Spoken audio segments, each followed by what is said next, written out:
imitation.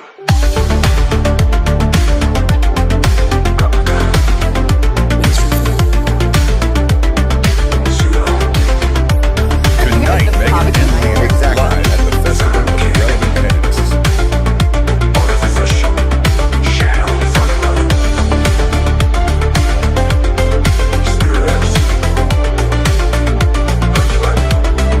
Spirits. Mark. Simulated.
Imitation.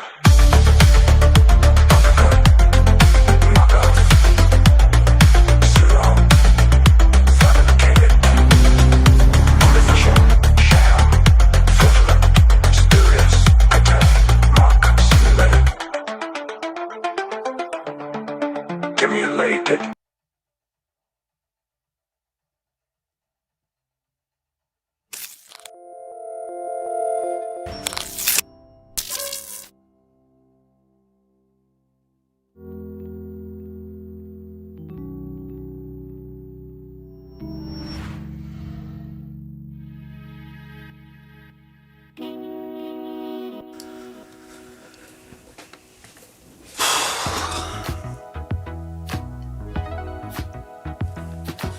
Bonjour.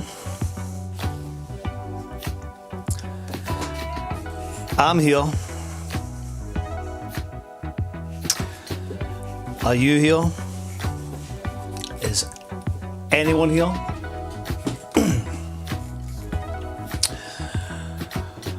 We will soon find out. I have no doubt. Now,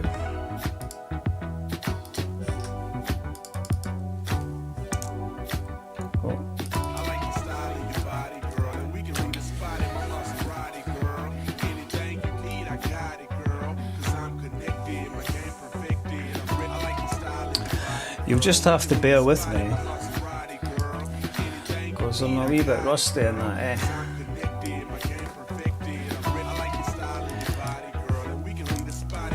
And I wanted my coffee, so I had to get my coffee. Why can I not get that? There are unsafe changes.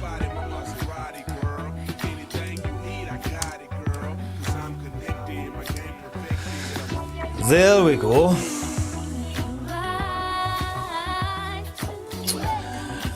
It's been a while, eh? But we're back.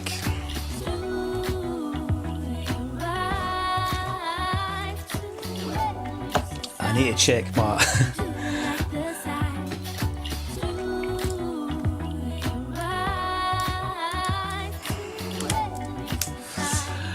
another fine selection from Leo Soke.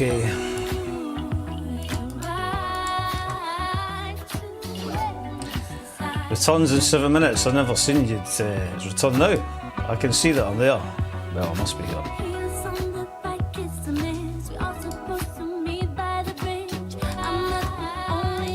Just he's a sec.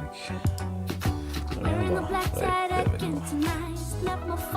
Good morning, Nigel Smith. John McFadden. Have you not been having a square go with Baron von Corny Pops? I was going to tell you to get a room. Is everything tip top with the audios and that? I need to ask you. Is everything happening? Well, what's happening? It's the end of the world, isn't it? But we're here. Welcome. Welcome.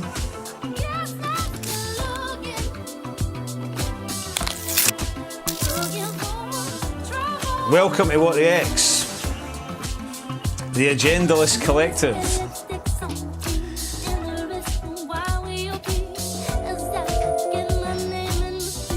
Rick, morning all. Morning to you, Rick.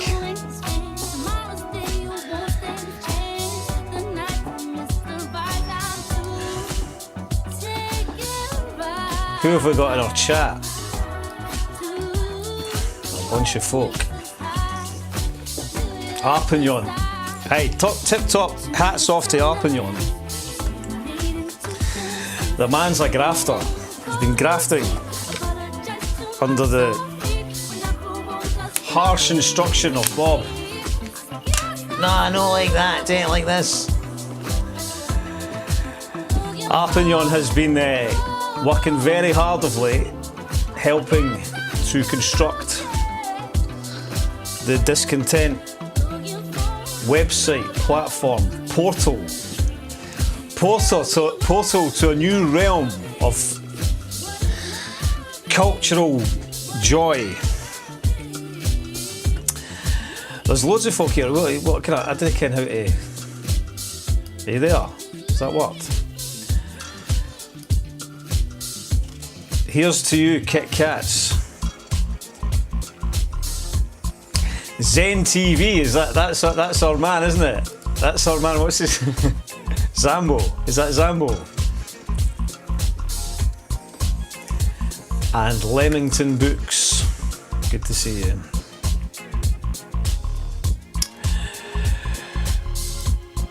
Morning, Noisy Parker. Dave Swift, welcome to you.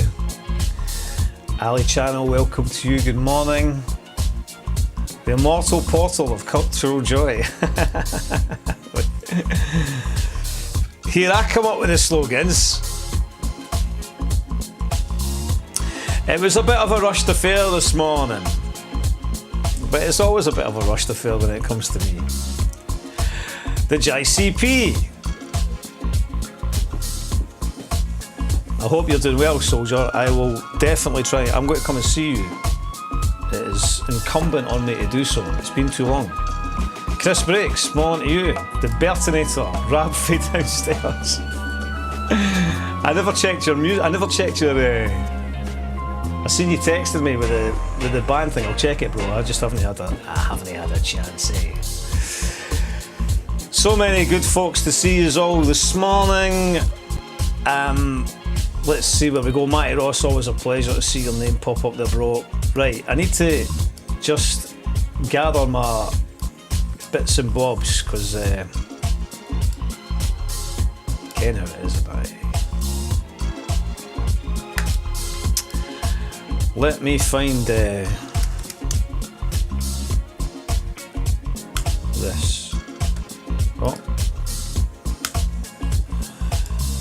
Oh, I know what's going on now. Right, there we are. I'll move that over there, like that. See, in the future I will be more organised, but until then, this is what you've got. Right, so I think we can begin. How long's that? 9 minutes. 9 minutes of fannying around. The website does look good, and it's our man Arpignon that we've got to thank for much of the effort there. Let me just.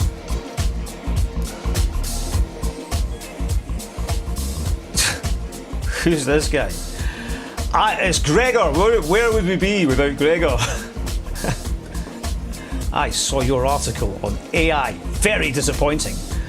Why defend AI slop? Because it's not AI slop, and there's a big difference between AI slop and interesting, innovative art.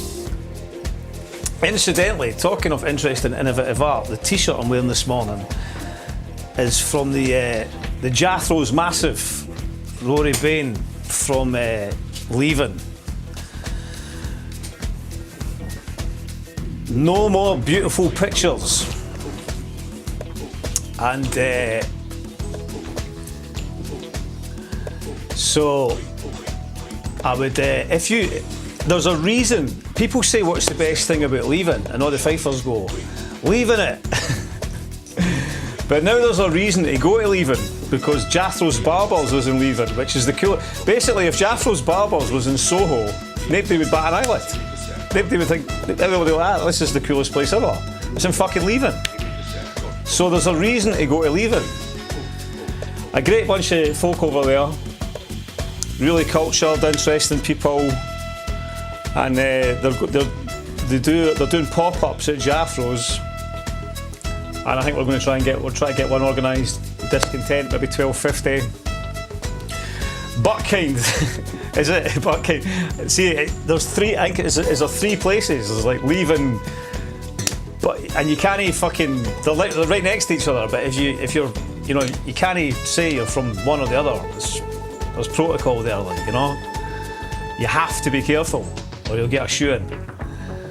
That's what I believe anyway. Right. By the way, see that fucking apple in there? That windy thing that they do with the new operating system does man nothing. Okay, talking off the website, should I just 1 second? I ken this is scintillating. If you've just tuned in, if you've never tuned in before, basically this is what it's always like. So don't get too excited.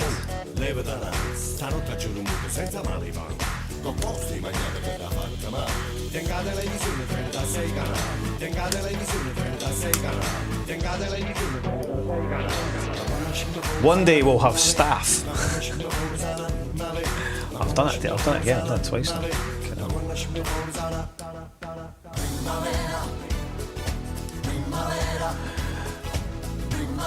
I can't believe this. I've just done the same thing.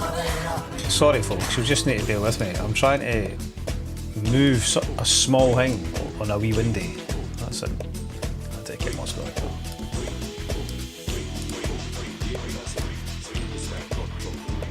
Which is my incognito?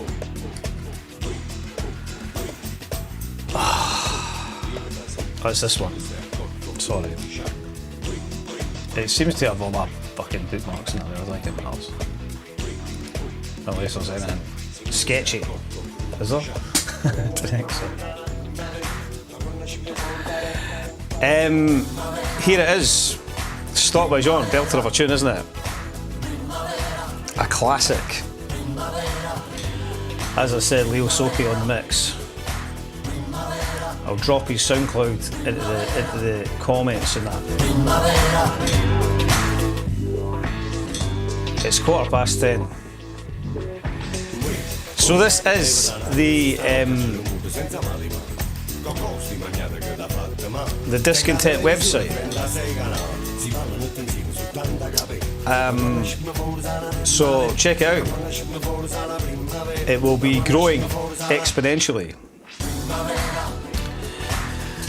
And so you can get it at www.discontent.wtf. And we've got some amazing writers already, and really pleased to have the people on board that we've got. We've got a whole bunch of other people teeing up to supply us with their thoughts and creations so that we can show you what they do. So the more we get, the more we'll be putting there. The best thing about Leaving is the Toon Swan. Thanks very much, Chris Breaks. What's the tune Swan? Does everybody care what that is? Am I the only person that doesn't care what that is? Right. I'm going to a brief commercial break, but I will return very soon. So just until then, just amuse yourselves. This is how to get to the Vennel viewpoint from Waverley Station. So we're going to go up and out the station, take a left, you'll see this viewpoint which is familiar. We're going to go up Coburn Street, stop at the Milkman for a coffee, continue up, and then stop at the other Milkman for another coffee, go up the Royal Mile, past St Giles Cathedral, and then we'll see this large spire. And when we get here, we're going to take a left, and we're going to go down these wee steps, and you'll be in Victoria Street. So we're going to go all the way down Victoria Street, take a right, and then across from this familiar viewpoint, you'll see this wee set of stairs is right beside Mary's Milk Bar. Go up the steps, keep going, and we get to the top. You can Take a fucking look around. There you are.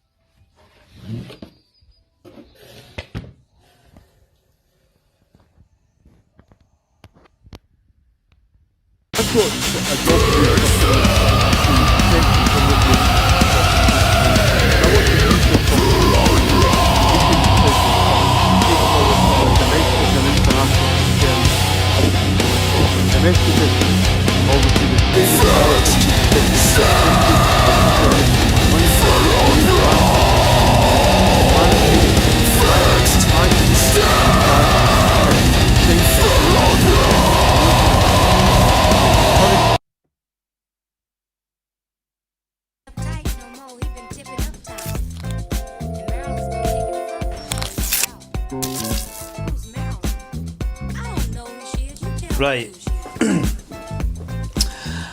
I am back. So yes, we've been very busy in our small and limited but industrious way, and so I'm pretty pleased. I'm pretty excited about what we're doing with the site, and I'm delighted with the response thus far, to be honest. So more as we have it. Right, let's have a wee look at what's going on. There seems to be, is everybody like killing everybody yet? Well, they are, depends what you are, right? But it's a grim time, but we're not going to let that get us all down. We're going to try and keep positive. How do people contribute to the website, Bob? What is the process of getting something published? Well, there will be a portal there, perhaps today or tomorrow, where you can submit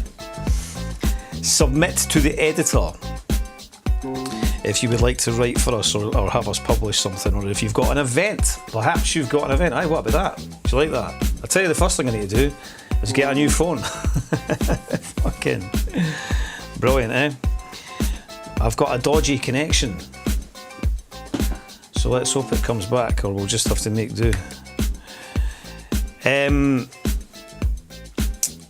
Yeah, basically, if you've got an event and you want to have us publish that event, then do so. Send it to us, but we'll get all that up. One thing at a time and all that, right? How's my Exos? Right.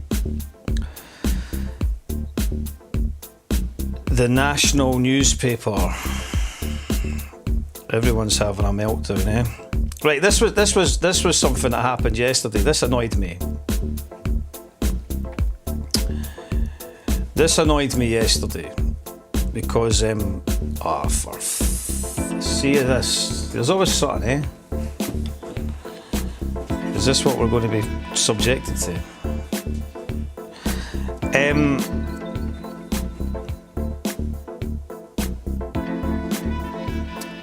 So the national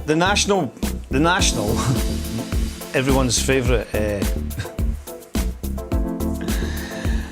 The National proudly championed the fact that John Swinney had raised the Palestinian flag at St Andrew's House as a mark of solidarity to the Palestinians. But then what happened was, as somebody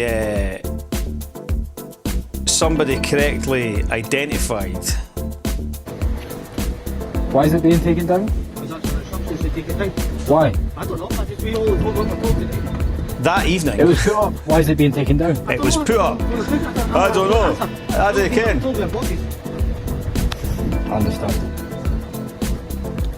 I'm sorry that you have to take it down. I like the fact he realises that this guy's like, it's fuck all to do with him. He's just been told to do it. He's quite compassionate. The way he's It was like, put up by the First Minister. I understand. I saw the video of the First Minister putting it up. I don't know who it was that.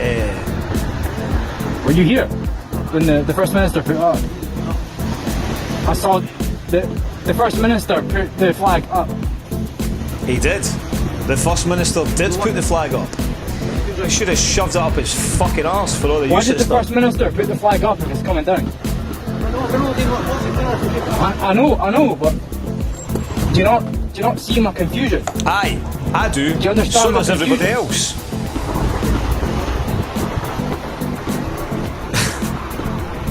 Right. So there it is, right? The fucking flag, right? So the today, and then Humza Yousaf, right? Of all people, Humza Yousaf is being humiliated, right? In fact, I think Humza Yousaf is basically basically a contender for the most humiliated man in fucking history, right? I mean, Humza Yousaf has been just. I have limited sympathies for him because he's a careerist who went into neoliberal politics, who went into party politics, and he's been burned, he's been absolutely scalded as a result of his experiences with it. He was useless as a Minister for Health and all the rest of it. He was an egotist. But that's not necessarily the sum of his parts, right? He's still a human being. He's still got a family and everything. And his wife's Palestinian, and the Scottish government have the fucking Angus Robertson brought the Israelis over for a fucking open top bus during a deep fried pizza. Then they've equivocated over Palestine continually. Now they're going, oh shit, it's election, what are we going to do? Oh, we better do something about Palestine. Why don't we raise the Palestinian flag? Brilliant. Right, well, where will we put it? Right outside the government building. Cool. How long for? A few hours. I mean, what the fuck is this, you know? Then Humza Yousaf, right? What does he say? Today Scotland raises the Palestinian flag outside our government building, St Andrew's House. Fucking great, right? Get it up there. Get that flag up there, right? Alongside a series of tangible measures announced today, we are showing our solidarity with the people of Gaza in the face of horrific genocide for 4.5 hours. I mean, if I was why is Humza Yousaf, right? What is he doing? He should be going in there and calling them every fucking cunt under the sun. They're just making a tit of him. I mean, his career has been a pretty exceptional, commitment to making a tit out of himself. But this is another issue altogether. Palestine is the leveler. Palestine is the leveler for all politics to do with neoliberalism, to do with how our society is organised, to do with the supplicants, the capitalist parasites, the political class parasites, the neoliberal political class. This is your wake-up call. It's here and now. You can either avoid it and you can distract yourself with stupidness or pointless arguments about silly stuff about men and women and all this stuff. Not to say there aren't points to be made there, and that absolutely, I'm not saying there aren't, but when innocent human beings are being murdered and exterminated, tens of thousands of people are being extinguished purely on account of where they live and where they've had the misfortune to be born next to these oppressive bastards, these occupiers. And we as a nation, a group of nations, the political class do not know where they're coming or going with this. And it's time for people to wake up and reject party politics and take matters into their own hands.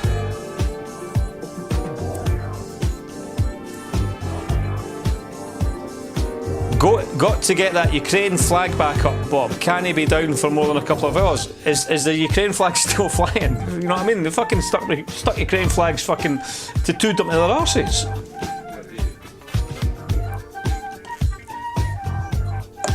Noisy Parker. Humza Yusuf is the guy who the chair in the hotel room is for. IYKYK.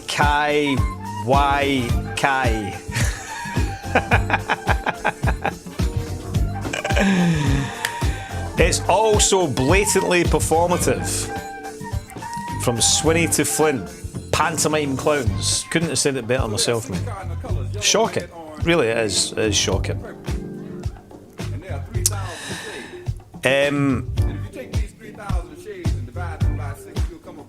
What's with my Xers?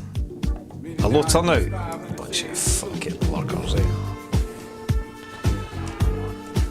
Where's the Beldam? I'm missing the Beldam. Right. This is what you call filling time. Okay. So we've dealt with the flag, right? That was just nonsense, right? And then what's her chops? I says to Laura Webster from the National.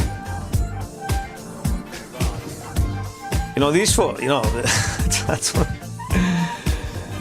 How many copies does the National sell? I don't know how many copies it sells, but I mean, they have been. Look, I'm not going to. Let me be fair, right? They have been admirable, considering the rest of the press, right? The National have been admirable in Gaza, so they get some pass marks from me for some of the things they've been admirable about. But this being compromised by the Scottish political class and the governing political class. You know, she goes, why are you having it? As we reported in the story, nah, you put it on your front page, and everybody and everybody who saw that thought that Scotland was now flying the Palestinian flag every day, right? Who here amongst us believes, you know, that's what we were led to believe, right? Whereas the real story is the Scottish government crassly appropriated the most serious issue of our times for their own fucking electoral gain, their own status and egotism. That's the real story, right? That's vulgar. I like this. It's like I've got AI chatbots here. The National newspaper's most recent figures from February 2025 show an average daily print circulation of 2,568 copies. Well, that's not many, is it? That's not a lot. I've had fucking more hits on my Discontent website in one day than the National have got. And there's a point, by the way, for whoever is watching, like, respect to the cats. But come on, let's get this project funded and let's really do something interesting. Let's get some money in the kitty. Every penny that goes to Discontent gets spent on Discontent. You have my word for that. But literally, we've got more hits on our website than the National have got fucking copies of their newspaper that they sell.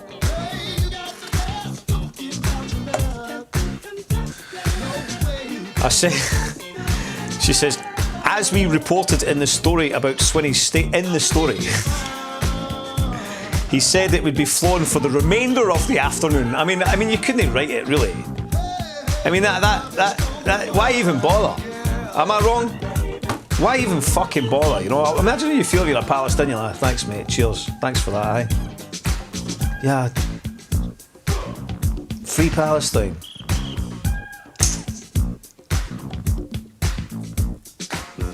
People can argue about that all they want. Seems a bit random to be annoyed at me about it, though. Well, you're the fucking editor, hen.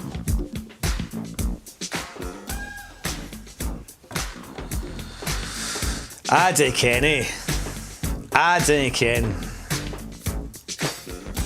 I thought it was up for good, disappointed it was a performative display. Well, you're not the only one. I mean, like, fucking... It's just ridiculous. IMHO. But there we go. There we are. Right, what else have we got? Gutterblood, as you saw, the new album has been produced. Andy McVanaman has put a huge amount of work into this. I'm very privileged and proud to be a collaborator with Gutterblood. I think the first single on it features the efforts, the tonal efforts of yours truly, 24. But it's a really good album, honestly. And Tom McFadden, who also is musically and lyrically, there's some great work in there. And I think I'm really proud to be part of the project, I have to say. It's worth coming to see us live, I would say. Which I think the next time that is Bannerman's in November. John McFadden was desperate to see the Diets trying to scale that pole to rip it down. It's a knockout for Jambo Bams. I mind that wee bastard scaled the gaff down at the bottom of the high street. Anyway, let's buy a paper.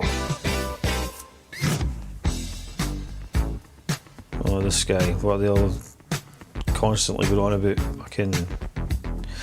What was this vibe about the guy? The guy that took pictures or something, and there was an MSP had a hidden camera in Holyrood. What is up with these people, man? Honestly,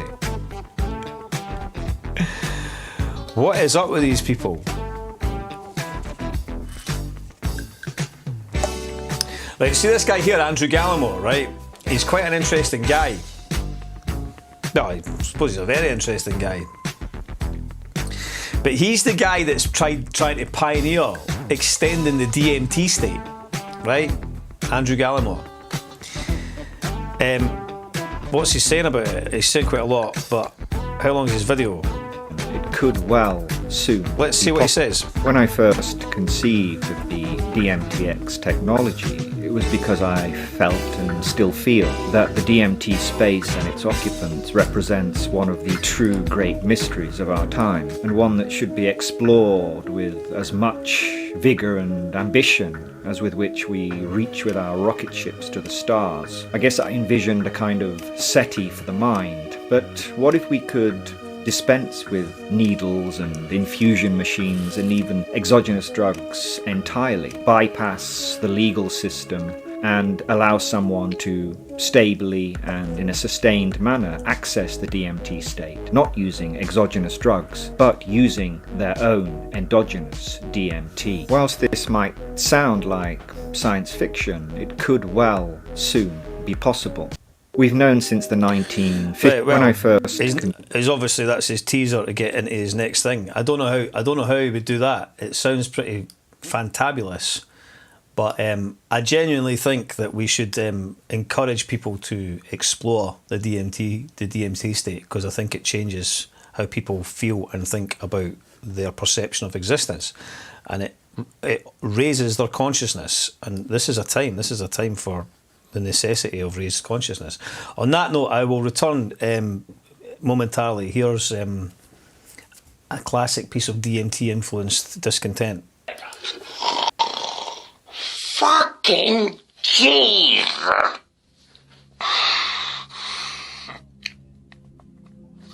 Wow, what? Thank you! What was that? Fucking hell! Cause when I closed my eyes I could see everything. Wow! Calm down. Calm down. Breathe.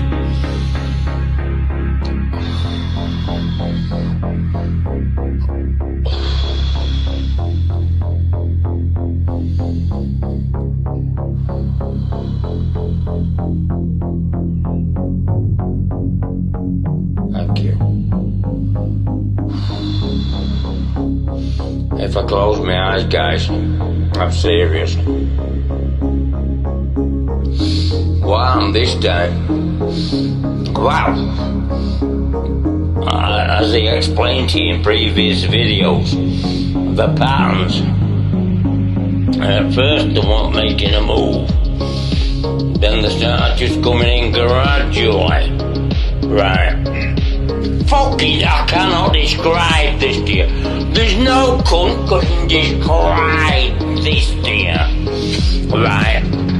So I'm fucking now, fucking conscious, right? So now I start to fucking ask it things like, look, fuck me, man, it changes.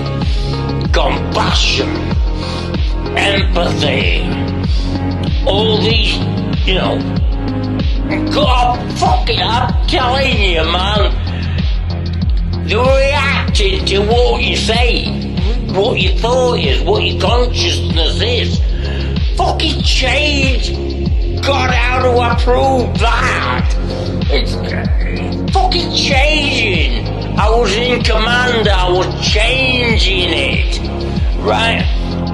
So I asked it for not too dark, but I asked it about horrible.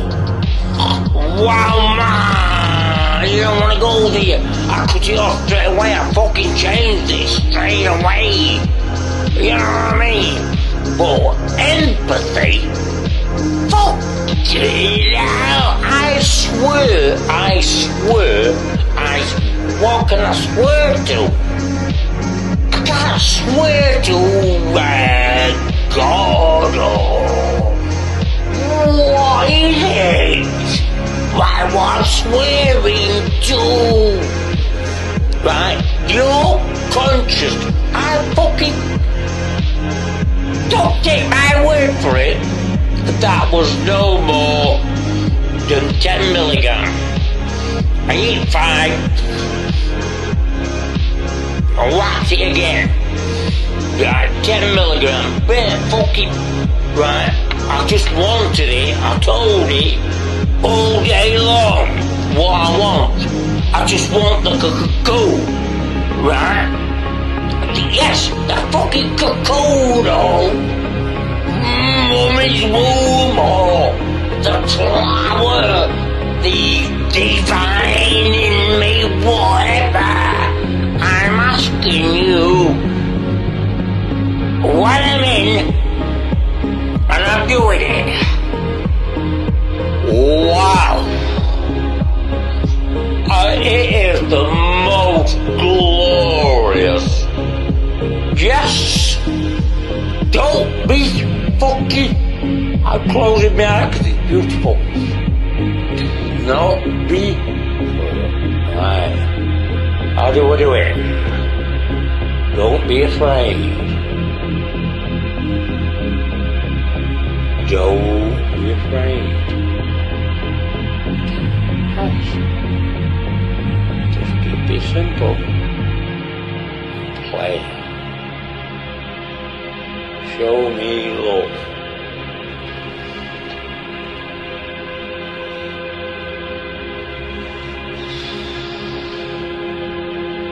Show me compassion.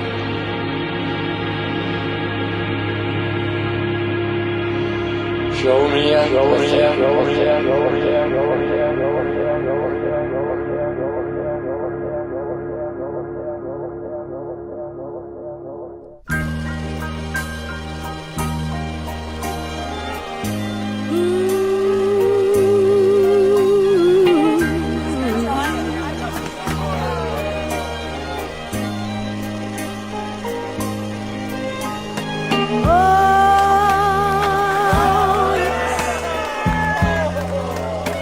such a long, long time. Look like I get you off of my mind. But I think just a thought of you turns my whole world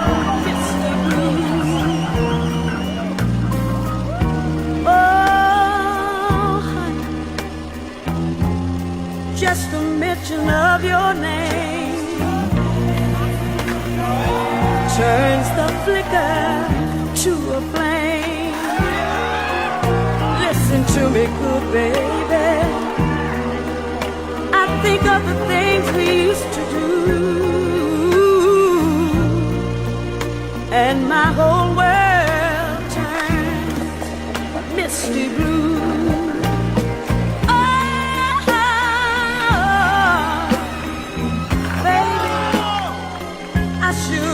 Forget you. Heaven knows I've tried.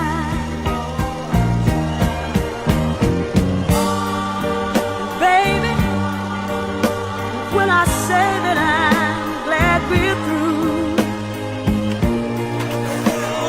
deep in my heart I know I've lied. I've lied.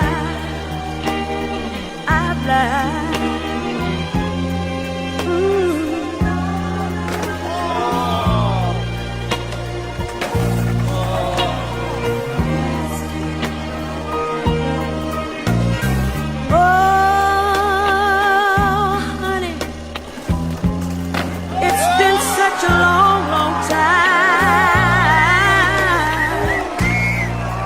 Looks like I'd get you off of my mind, but I can't. Just the thought of you, my love, my whole world turns misty blue.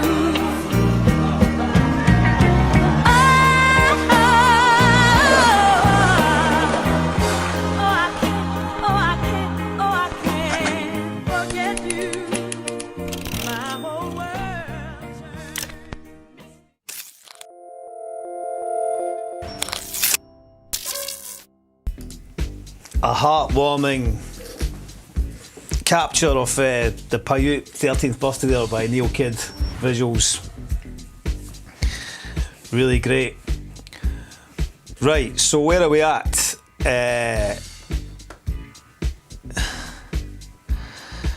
What do you think of the Living Rent organisation? They appear to be proactively supporting people to challenge poor landlordism and doing good work in our communities. I completely agree. The lassie that, I don't know, I can't remember, Ellie or something like that, she doesn't like me. She had a beef with me. She was a right smart arse. But apart from her attitude towards me, I think they do good work. I often share their work. Somebody was saying online that I didn't like them.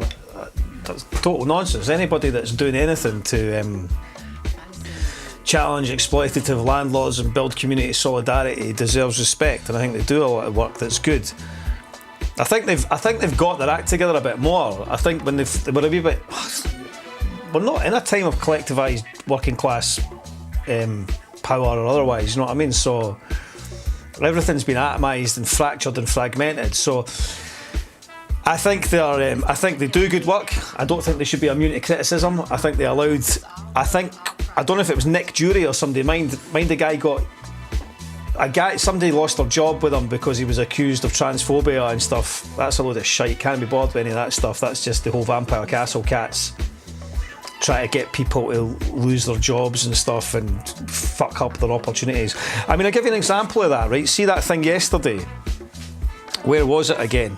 I might have stuck it in my bookmarks. I had stuck a few bookmarks. This whole thing with this lassie with James English and that. Yeah, this guy, right, so there was a funny thing happened here. In fact, where was it? So there was a protest. The 4 Women Scotland people were protesting yesterday. Where was it? I said something yesterday that I thought was quite,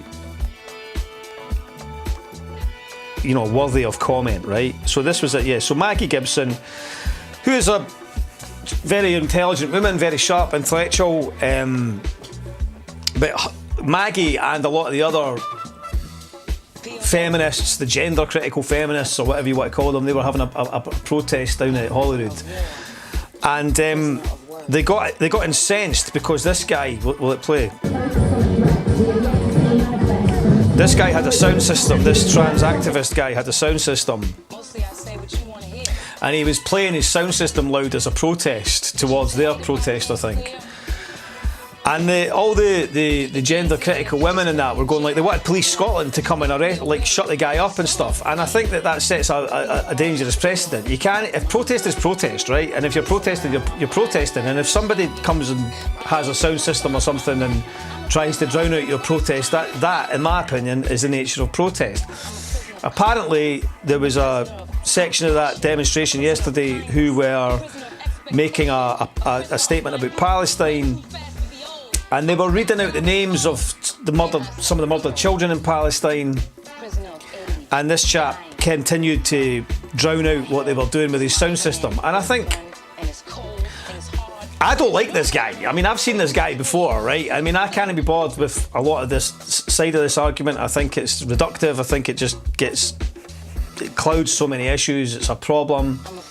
It seems to have just gone on forever, and it occupies so much airtime. And it's not solving anything for the really material problems that we're experiencing as a society. We're descending into complete and utter chaos. And let's face it, like I've said it a million times, right? It doesn't matter who's right or wrong, it's predominantly two sections of the middle class that are attacking each other over this issue. And that's quite vulgar to observe if you're interested in class politics. You're like, what are you all about? But they're never going to hear you. Neither of those sides are going to, you know, unless you're in agreement with them, that's the way it is. It's very tribal.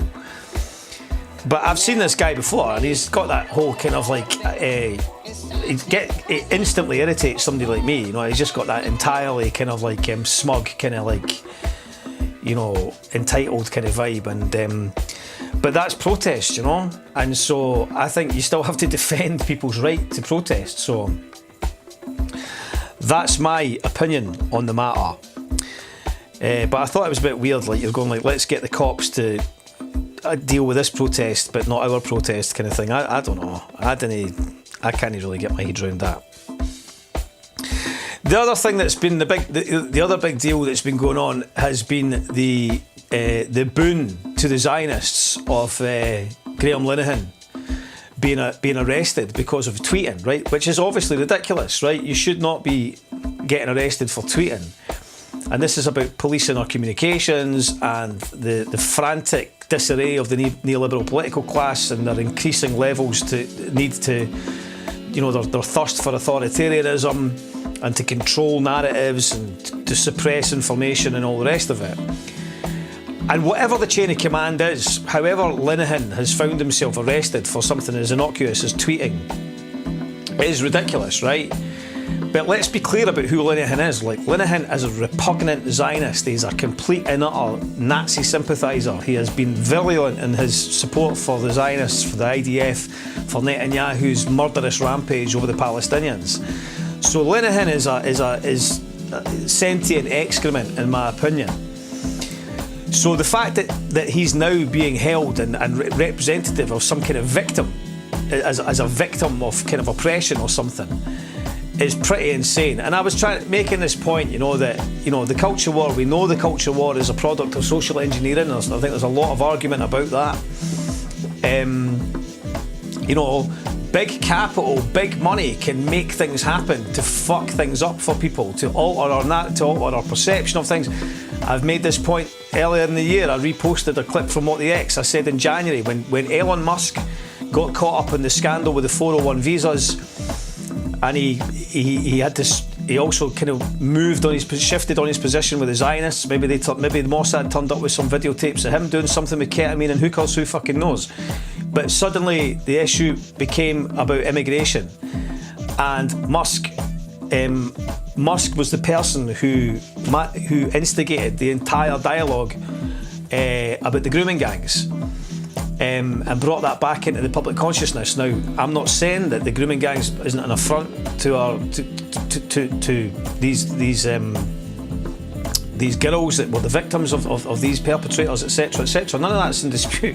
What is interesting is how the media narrative has been completely co-opted by an American billionaire now. Musk is now dictating the entire media narrative for the UK. And In the video that I had made when I came in January, I said Musk had made this point on January the 3rd, or the 1st I think it was, or the 2nd. Like, okay, or the 2nd or something, right? And at the point I made the video, I think it was the 13th.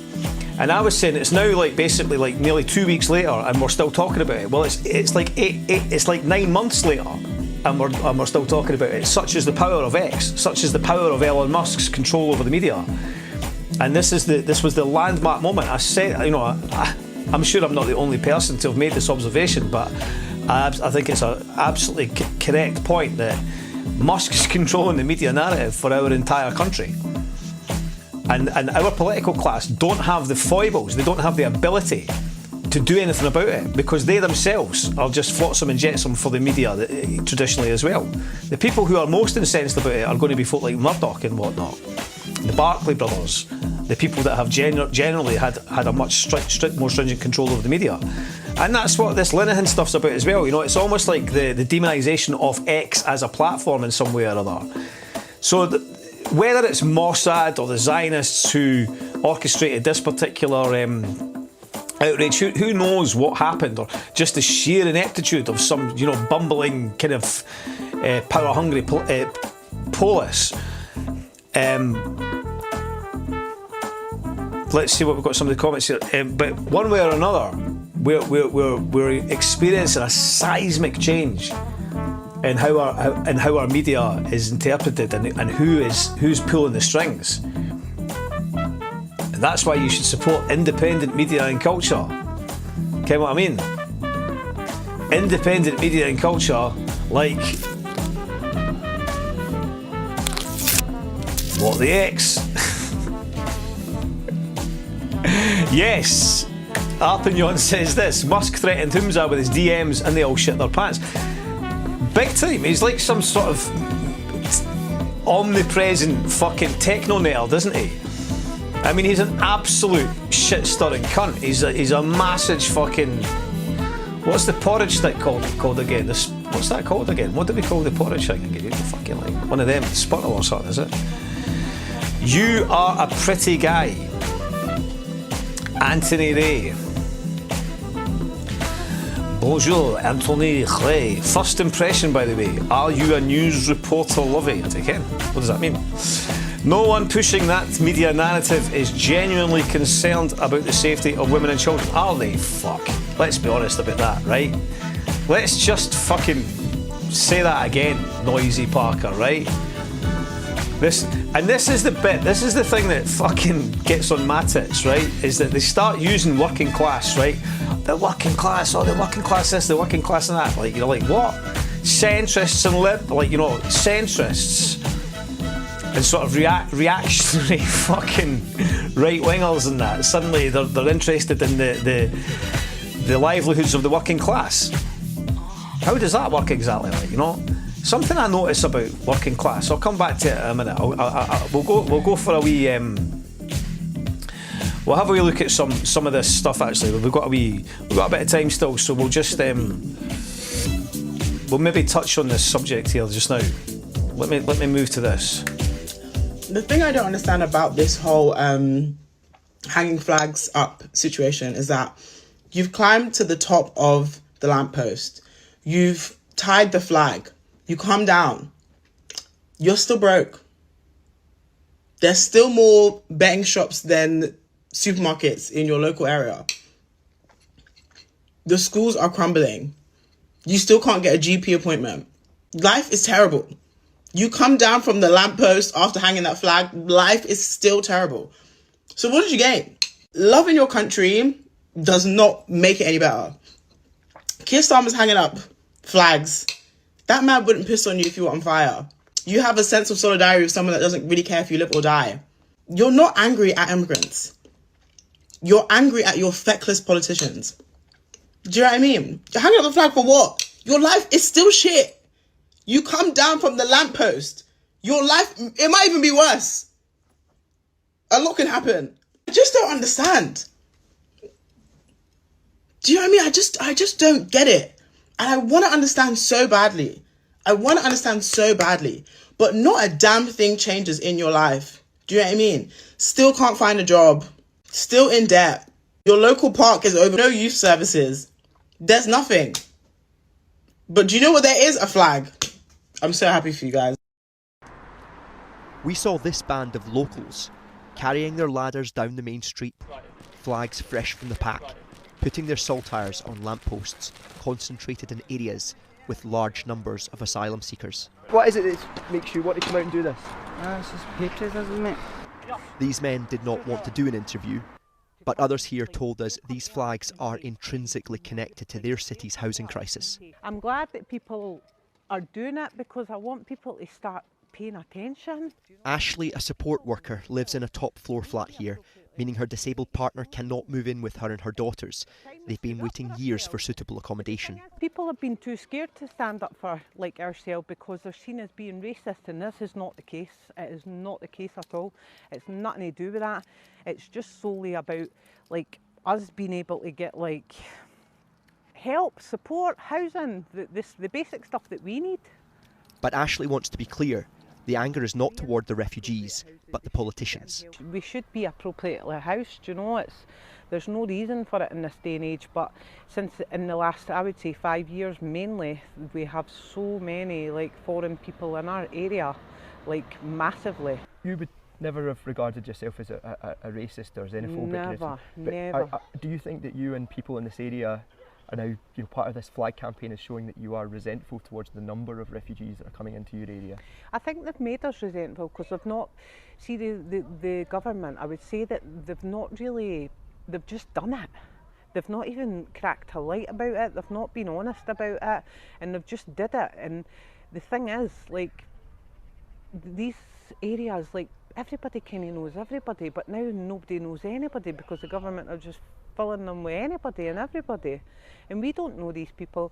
And it's not because I'm not racist. I've grew up with all types of people, Muslim, Sikh, you name it, all different types of walks of life. And do you know what? I love them all equally, and I do deserve and understand that these people are fleeing from like a difficult situation and a hard country. But at the same point, we've got our own issues going on. Yo, back again. Hope you and yours are well. This is going to be a quick wee video about what everybody's reacting to. All I'm seeing is reaction. I'm not seeing any response. Nobody's responding, everybody's just reacting. I'm not even seeing any solutions come to the front. But what everybody's reacting to, right, are the immigrants, the hotel rooms, the boats. Everybody's bitching about it. Everybody's got some lip service to say about it, but nobody's got a solution. Nobody's got a solution. Nobody's even got a response. It's just a fucking reaction. Well, here's a response for you, right? How are we going to react? How are they going to react? How are we going to respond? And how are they going to respond when the government evict them from the hotel rooms? Where are they going to go? What are they going to do? What are we going to do when that happens, when they get evicted? Because one thing's for sure, the government don't give a fuck about you, they don't give a fuck about yours, and they certainly don't give a fuck about the immigrants. We're being set up drastically. What is the solution? What is the response? I'm seeing no response, I'm just seeing fucking reaction, and it's going to turn into fucking civil unrest. We're already in civil unrest right now, because we all know it's going to kick off.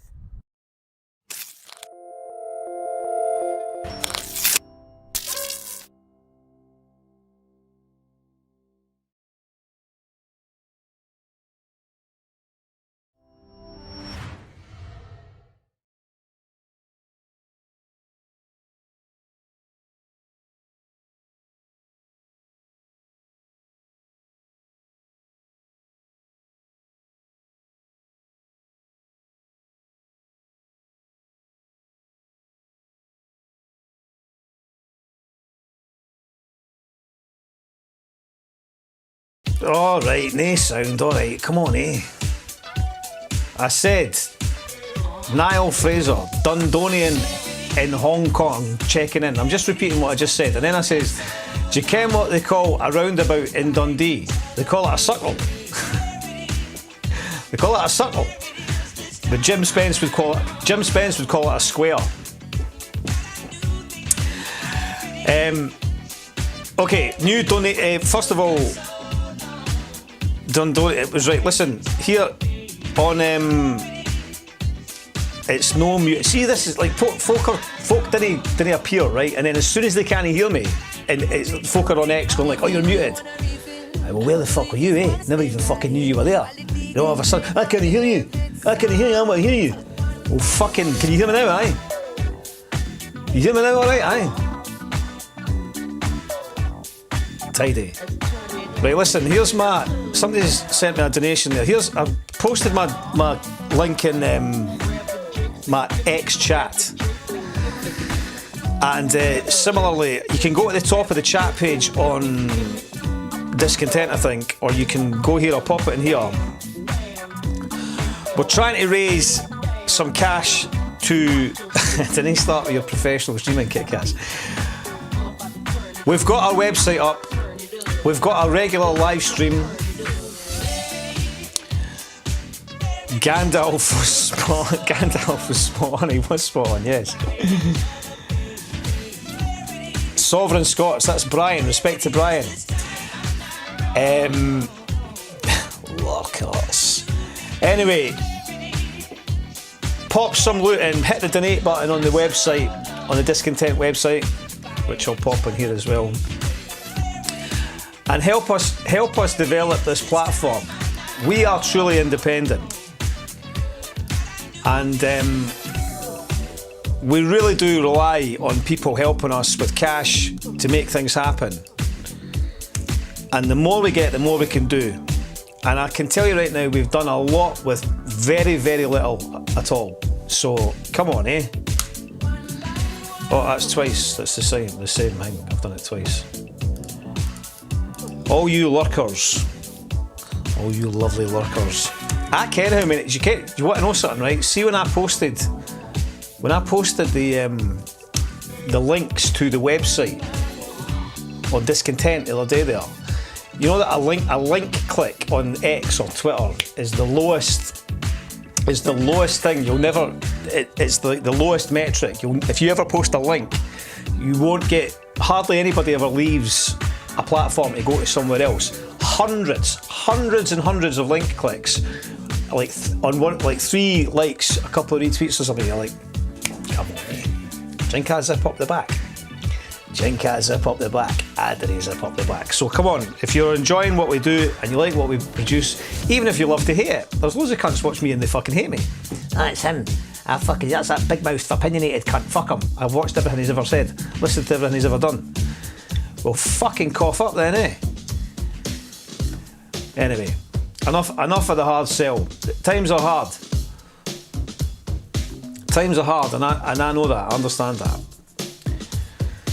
So where are we at? 3 minutes past 11.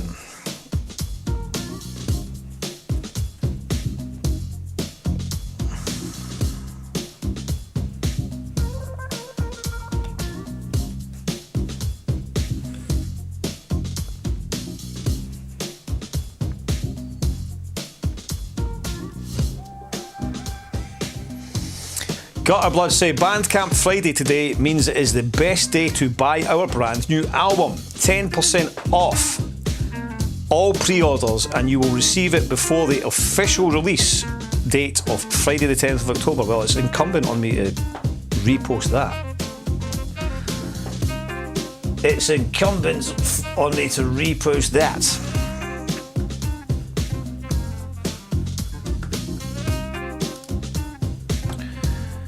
Right. Trans. Genocide, trans. Fucking. What's Jonathan Shafi saying?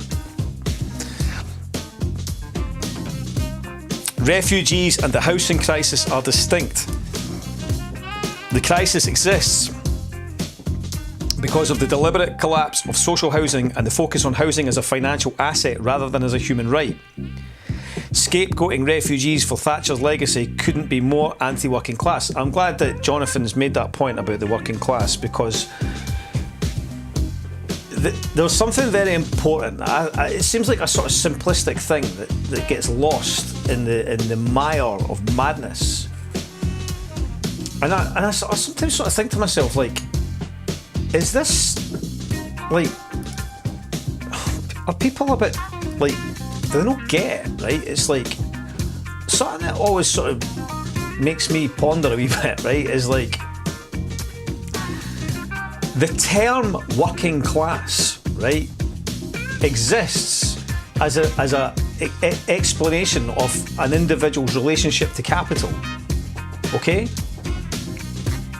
Now that to me, like that to me is a fundamentally important factor. And if you are going to talk about the working class, but you're not going to also talk about capitalism, hey, I don't know, is something fucking wrong with you? hey, buddy. So this is my problem. And when and another thing, here's another thing that gets on my memories. The far left radicals, right? They're not far left, they're liberals. I'm fucking far left, right? Rages like me, right? I'm like, you know, the far left that yous are always going on about, right? They hate me. They called me a Nazi and a racist and a fucking what an anti-Semite. They fucking call you anything because they're liberal. They're liberal, left, sanctimonious fucking academics or whatever, right? or like, you know, and they need to have a word with themselves. They grasp the theory and they go to university and they become all fucking pleased with themselves because they think they understand things better than other people, and then they condescend everybody. And they've laid the foundations. I mean, they are not, you know, I would love it if they were responsible for everything, because I fucking really like a lot of these people. But I even have to put down my hostilities towards that section of the culture who have been nothing but fucking hostile to me over the years. Thank you very much, whoever has thrown me some cash. But we have to be realistic. We're heading into a really problematic period, and people are going to get hurt, and people are going to get abused, and they already are, and othered. And those are not the people that should be getting fucking the heat. It's the political class. Fundamentally party politics. Party politics, neoliberal party politics, is anti-humanity. It's a failed system. When it takes the Scottish political class 2 years of a genocide before they can lift a flag up for a few hours of an afternoon as some sort of desperate attempt to claim solidarity with a people who are facing extermination, it's pretty clear to us that these are not the Jimmy Reeds or the James Connollys or the people who are going to stand up for the communities who are exploited by capital. And in my opinion, you know, I gave Ashley Frawley is a phenomenally. Ashley Frawley is one of the most intelligent women that you could possibly ever have the pleasure to meet, right? I made a really important little video blog or videography or film, you know, a couple of years ago about Mark Fisher's seminal essay, The Exit to Vampire Castle, which is about the fucking liberal left. And I did a good job of that. In respect to Kit Cozy, who was, well, you're showing the love and I appreciate it, thank you. Respect to Kit Cozy, who did the filming for that, fantastic film work for it. But we explored what had happened to the left using Fisher's seminal essay. And people in the Scottish academic left, you know, everybody, they're all academics, right? They all know it, you know what I mean? They watched it, they understand it, right? The only person that actually gave me the opportunity to talk about it with dignity was Ashley Frawley. Ashley Frawley, you know, an absolutely esteemed academic, an incredibly fucking well-respected sociologist. And I've lost my train of thought. Talking about Ashley Frawley. Yes, I remember. But when I spoke to Ashley Frawley, and I gave, in the discussion that I had with her,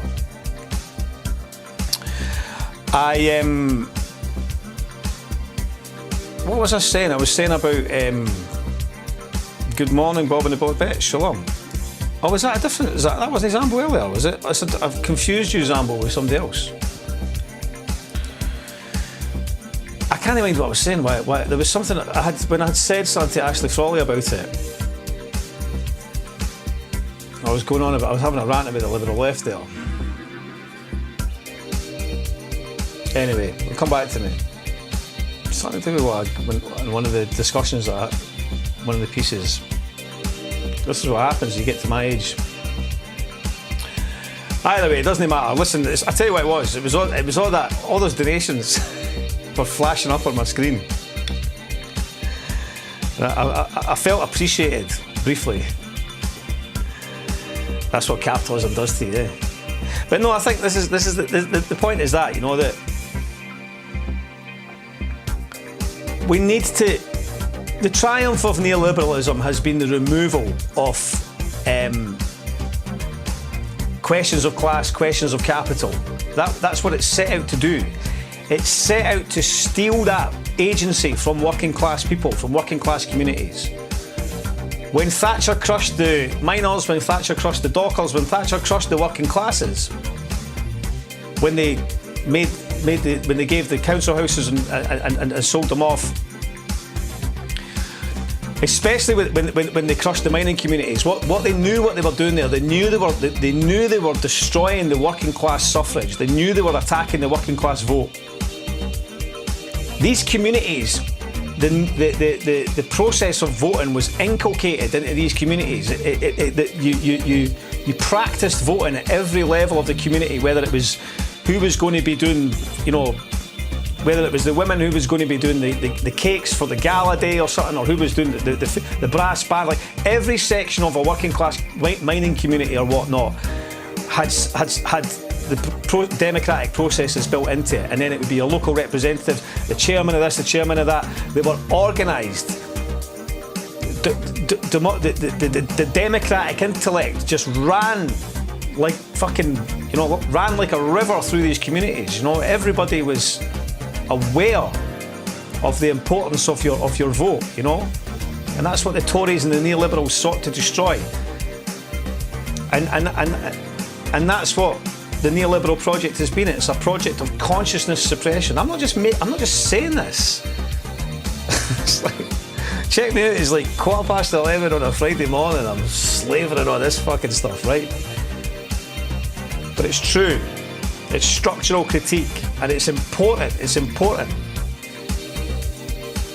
because once people recognise and they have the language, Fisher made that point that the project was about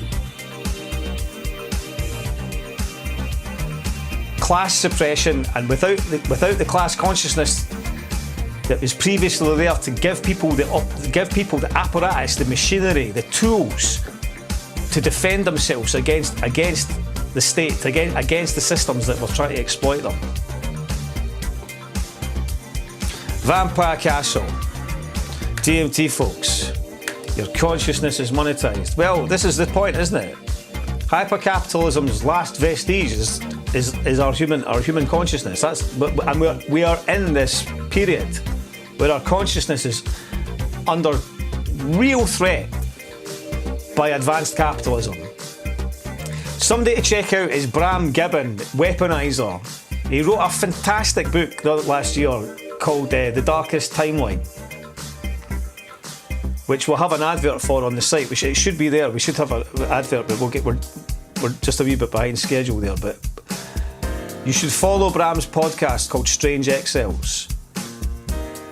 This was the point. I remember what I was saying about when I said to Ashley Frawley. I remember what I said because capitalism is fascinating, right? I genuinely think it is the most interesting thing in the world. I think capitalism is the most fascinating thing.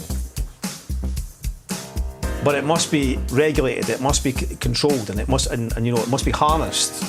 There's lots of different ideas about how that can be done. But right now, nobody is winning in terms of what we've got right now, least of all the Palestinians, you know? So come on, people. Oh yeah, don't worry, Bob, we live in a classless society. Exactly, you know, if people can be allowed to make such statements.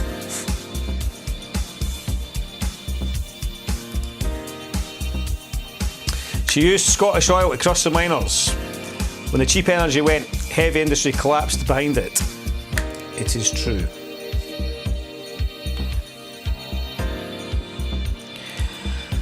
Right, see,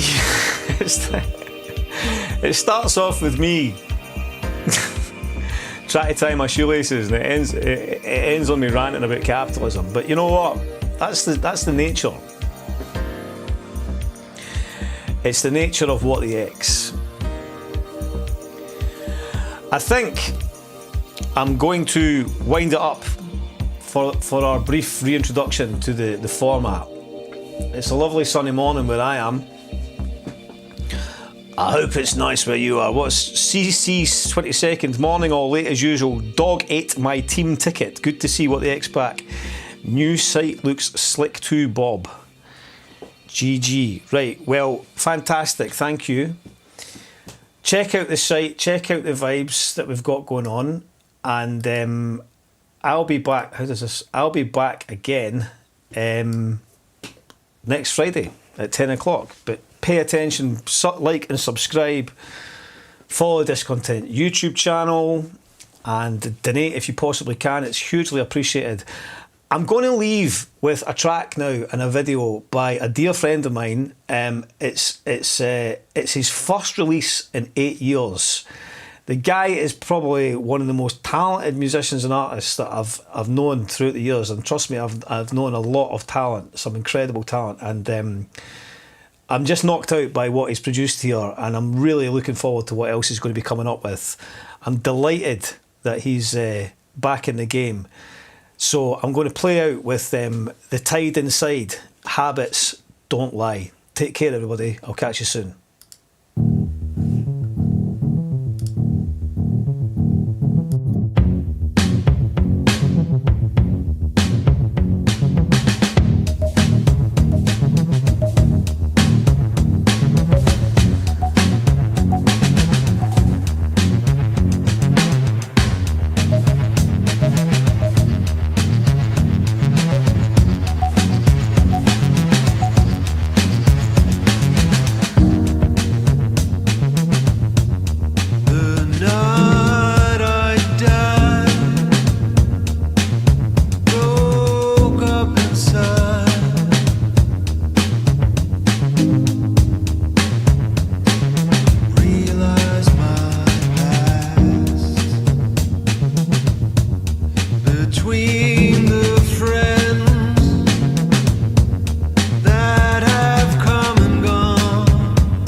Don't